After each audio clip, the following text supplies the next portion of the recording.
Conversations from the Cave is a raw self-help podcast dedicated to discussing men's issues. From pornography to parenting, from religion to real life, from learning to loving. We discuss the real issues that affect real men every day. Join us each week for powerful, revealing Conversations from the Cave. Now your host, Kurt Kennedy. This is Conversations from the Cave. I'm your host, Kurt Kennedy. It's a pleasure having you here again this week for another installment of Conversations from the Cave. We're joined in studio by two really awesome gentlemen. Brian B.A., would you chime in for us and let us know you're here?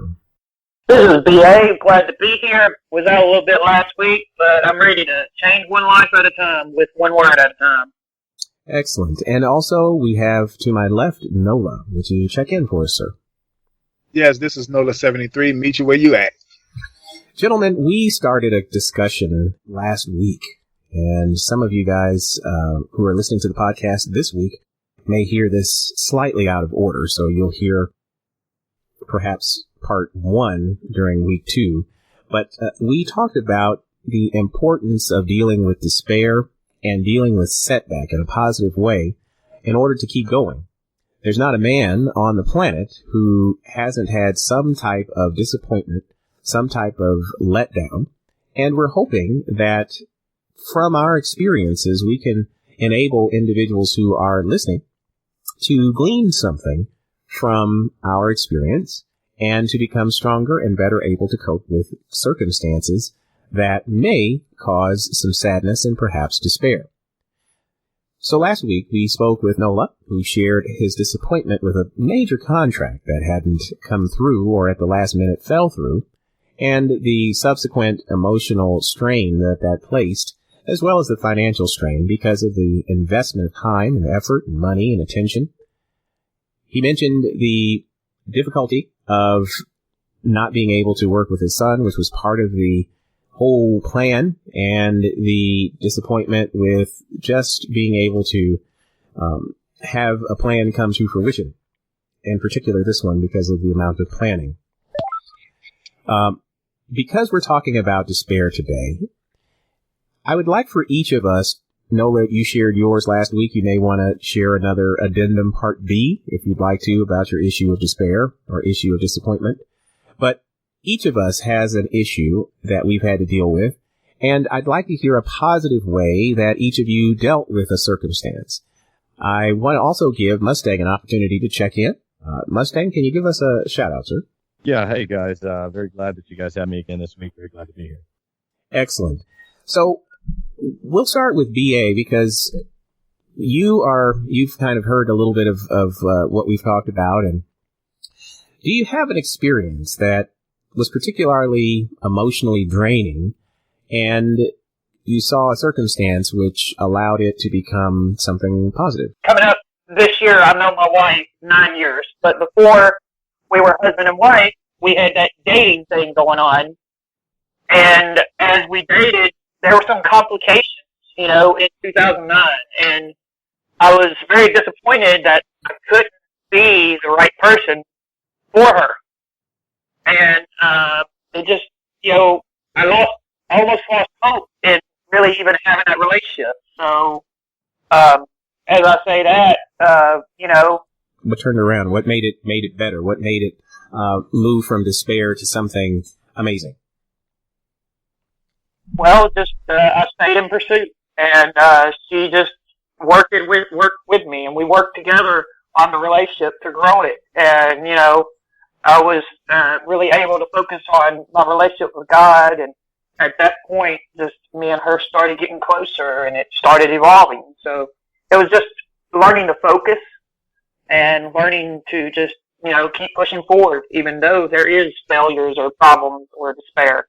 I think that's a pretty amazing story because, one, it's persistence. The first thing that you brought to the table in dealing with despair is persistence. So at the first sign of setback, you don't throw up your hands and give up. You are persistent and consistent with your affection, consistent with your determination, and that allowed you to see the dream of being with your life's partner come to fruition.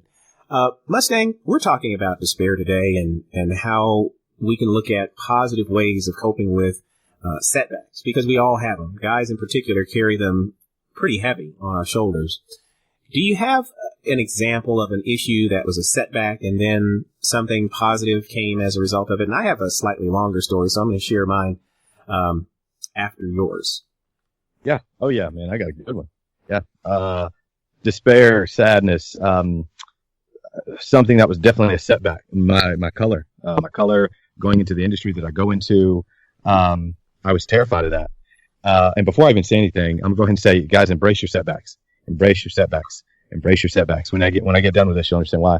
Because they're there for a reason. But to make a long story long, I'm in the voiceover industry, so I do commercials. I do video games. I've done, I'm in video games that are now on PlayStation 4. I've done PC games, mobile app games, IVR, audiobooks, blah, blah, blah, blah, blah. Well, all that to say, IVR, by the way, for those of you guys who don't know in the industry, IVR is interactive voice response systems. Yeah. So, you'll hear me on, I think I did one for Barry University. I've done some for University of Connecticut, something for Utah State University, just a bunch of different universities and just a bunch of stuff. Anyway, all that to say, maybe my color. When you get into this industry, the industry, you typically, when you hear commercial, you typically hear very, a certain type of voice. And by a certain type of voice, I mean a very, what one might think is a Caucasian sounding voice. And that's just typical. End of story. And if you felt like, well, you're just judging Chris, that's not true. Well, if you go to a site and you try to book a job or whatever the case, the typical voices that are auditioning are typically Caucasian males, between about 25 and 50. Yeah. So, I mean, I would agree with you. I want to say he's not joking. He's telling the truth. I can tell you, being in the industry, he's telling the truth. That's exactly what it is. I mean, you're speaking the truth. So yeah. And when you go in and you'll notice that when you go in there and people are looking for a voice. So let's just say they're like, hey, listen, I'm looking for a 25-year-old, 30-year-old sounding, 25 to 40-year-old sounding Caucasian male for this spot. They see your picture if you're an African American. And for the most part, they're going to scroll right by it. I don't need an African American person. I need a Caucasian person to do this. Well, that just beat me up so bad. And then I put on this picture. I had put this picture up on this website. And long story short, a person had made a comment about it. And it really bummed me out. And I removed the picture and put up a logo. So I currently actually still have the logo up. However, the amazing part, though, this is the amazing part, is at first that was my biggest setback. And I was just tearing myself up over it, But then it actually became my greatest strength. I was talking to somebody in LA. And they were like, listen, man, let me explain something to you. You almost have a superpower, dude. Like, you can speak both. You can have both an urban sound and you can have a Caucasian sound. And the industry does not have to pay two people. They only have to pay one person. And not only that, but the industry is inundated with a Caucasian sound between the ages of 25 and 50 or 25 and 60. So they're actually looking for a more edgy, gritty, depending on the read sound. And not only that, but Chris, you almost have like a volume of, if I can say this, guys, without being offensive, a volume of black. You can turn it on and turn it higher and higher and higher till you get, downright urban. I'm talking about like downright urban, ghetto, if I need to. Yeah. And then you can dial it back. You can dial it. So however you want to get it, you can get it there for your client. And that became my greatest selling point when I was trying to get an agent. So now I have 6 agents where I know people that can't even get one. And they've been doing this for years longer than I have. Mm-hmm. And these people want somebody different. So all that to say is now I'm happy to go out there and say, listen, I'm an African-American male, multicultural African-American. I can do this, and this. Oh, we want you because we don't have anybody like that. We want you because we don't have anybody like that. That was my greatest setback, which has now become my greatest asset. That's a beautiful story. And your persistence and willingness not to allow the circumstance to overwhelm you and for you to quit. I mean, it would have been easy to throw up your hands. It would have been easy to just give up and say, well, this dream is unrealistic. It's highly improbable that it will happen. And, it's very easy to go with that type of thinking and, sort of be dead in the water. And rising above that circumstance and choosing to say, hey, you know what? I'm going to still hold on to my dream. I'm going to embrace those things which make me peculiar. I think of right now Barbra Streisand.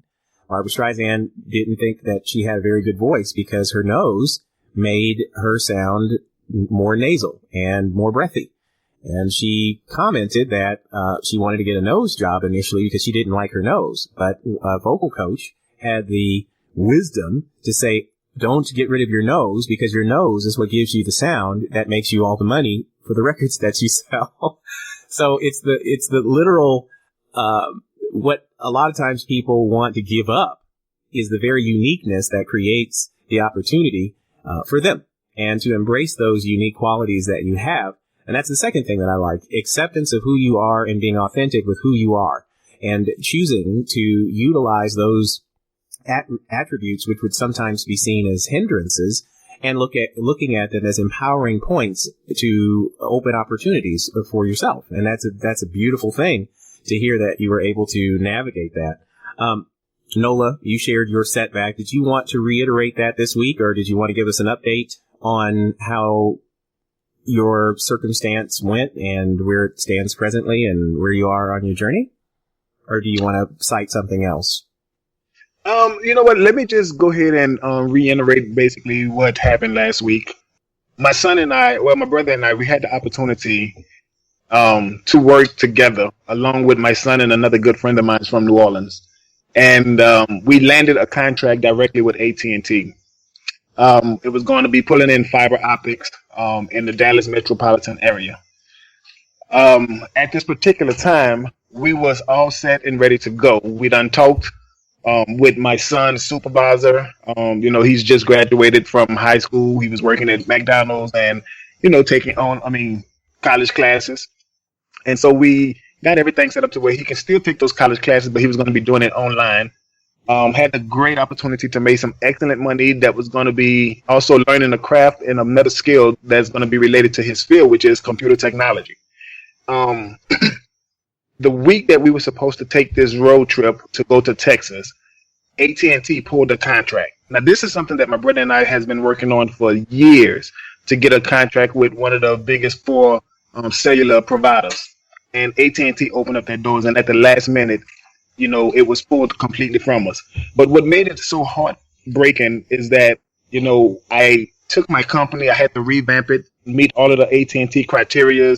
I did a lot of footwork and ripping and running to make sure that I had the insurance policy, the binding insurance, the licenses, and everything. So I spent a great ton of money trying to make this deal work and getting my business and stuff together so that it can be acceptable by AT&T. And at the last minute, they pulled the contract.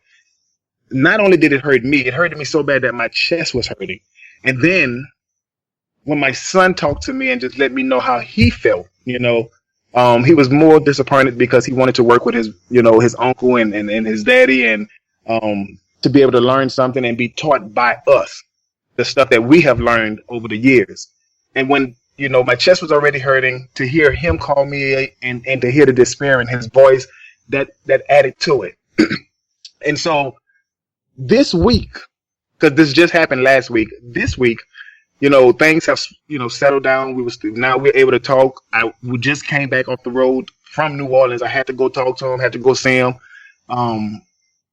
put something new that we have been working on in his hand to inspire him, to show him that, sometimes when you have a setback, you have to look at the good in it. Sometimes even I had to look at the good. I really had to just think and consult God on why is it happening now. This is something that, you have trained me for. You have given me the skills. I have, between both my brother and I, at least 20 to 30 years of, skills in this industry. And now all of a sudden we can't put it to use for ourselves, but we can put it to use for somebody else. And to sit down and talk to my son and let him know that, these are some of the things that come with life. You learning this at the age of 18, disappointment. If you can get over disappointment right now, you'll be that much stronger in the future when you get let down again and again and again. Some kids don't get disappointed until they're in their 20s, late 20s, 30s, and they don't know how to deal with it. And so I was just grateful to be able to be in his corner and talk him through it, to be able to walk him through it. Because some kids, and especially kids today, they don't have that ability to talk to their parent like my son and I have. I can honestly say that my disappointment with my daddy, I haven't talked to my daddy in almost 6 to 7 months. And that time that I talked to him, within the first 6 to 7 months, I reached out to him because my son wanted to talk to him. He was watching some kind of television show, and he said, "Daddy, do we have a granddaddy? I said, yeah. He said, well, I would like to talk to him. So I called my father and I said,